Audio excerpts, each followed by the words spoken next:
ಇವಾಗ ಇವ್ರು ಹೇಳಿದ್ರಲ್ಲಪ್ಪ, ಯಾರೋ ಮನೆ ಮದ್ದು ಹರೀಶ್ ಬಾಬು, ಡಾಕ್ಟರ್ ಹರೀಶ್ ಬಾಬು ಅಂತ ಹೇಳಿರಲ್ಲ, ಅವರು ಮನೆ ಮದ್ದು ಬಗ್ಗೆ ನಿಮ್ಗೆ ಏನೇನು ಅರಿವಾಗಿದೆ, ಏನೇನು ತಿಳ್ಕೊಂಡಿದ್ದೀರಾ, ಯಾವ್ಯಾವ ಸೊಪ್ಪಲ್ಲಿ ಏನೇನು ಅನುಕೂಲ ಆಗುತ್ತೆ, ಯಾವ ಸೊಪ್ಪಿಂದ ನಮಗೆ ಯಾವ ಕಾಯಿಲೆ ವಾಸಿ ಆಗುತ್ತೆ, ಈ ಥರ ನೂರಾರು ಥರದ ಸೊಪ್ಪುಗಳೆಲ್ಲ ತೊಗೊಬಂದು ಅವರು ಇಷ್ಟೊತ್ತು ನಿಮಗೆ ತೋರಿಸಿದ್ದಾರೆ.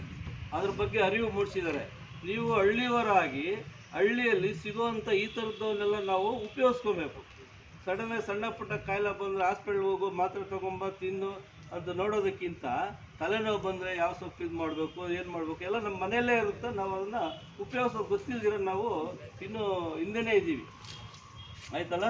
ಅದಕ್ಕೆ ನೀವು ಅವರು ಯಾರು ಹರೀಶ್ ಬಾಬು ಅವರು ಹೇಳಿದಂಥ ಸೊಪ್ಪುಗಳನ್ನ ಜ್ಞಾಪಕ ಇಟ್ಕೊಂಡು ನಿಮ್ಮ ಮನೆಯಲ್ಲೆಲ್ಲ ನಿಮ್ಮ ಅಕ್ಕಪಕ್ಕ ಆಗಲಿ ನಿಮ್ಮ ಬೇರೆ ಯಾರಿಗೇ ಆಗಲಿ ಅವ್ರಿಗೂ ಇದ್ರ ಬಗ್ಗೆ ಅರಿವು ಮೂಡಿಸಿ ನೀವು, ಆಯಿತಾ. ನಿಮ್ಮಿಂದ 4 ಜನಕ್ಕೆ ಉಪಯೋಗ ಆಗುತ್ತೆ. ನಾವು ತೊಂದರೆ ಕೊಡೋದಕ್ಕಿಂತ 4 ಜನಕ್ಕೆ ಉಪಯೋಗ ಆಗೋದಕ್ಕಿಂತ ಉಪಯೋಗ ಮಾಡೋಕ್ಕಾಗಲಿಲ್ಲ ಅಂದರೆ ಇನ್ನೊಬ್ಬರಿಗೆ ನಾವು ತೊಂದರೆ ಕೊಡಬಾರ್ದು ಅಲ್ವಾ. ಎಲ್ಲರೂ ಗೊತ್ತಾಯ್ತಾ?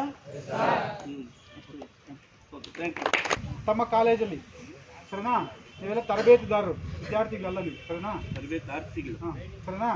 ಏನು ಇವತ್ತೊಂದು ದಿನ ತಮ್ಮ ಕಾಲೇಜಲ್ಲಿ ನನಗೆ ಅವಕಾಶ ಮಾಡಿಕೊಟ್ಟಂತಹ ಸರ್, ಈಗ ಪ್ರಾಂಶುಪಾಲರು ಅನುಪಸ್ಥಿತಿಯಲ್ಲಿ ನನಗೆ ಅವಕಾಶ ಮಾಡಿಕೊಟ್ಟಂಥ ಸರ್ಗೆ ಹಾಗೂ ಸಹ ಶಿಕ್ಷಕರಿಗೆ, ನನ್ನ ಪ್ರೀತಿಯ ವಿದ್ಯಾರ್ಥಿಗಳಿಗೆ ಅಂತ ಇವತ್ತೊಂದು ಕಾರ್ಯಕ್ರಮ ಮುಗಿಸ್ತಾ ಇದ್ದೀನಿ. ಜೈ ಹಿಂದ್, ಜೈ ಕರ್ನಾಟಕ.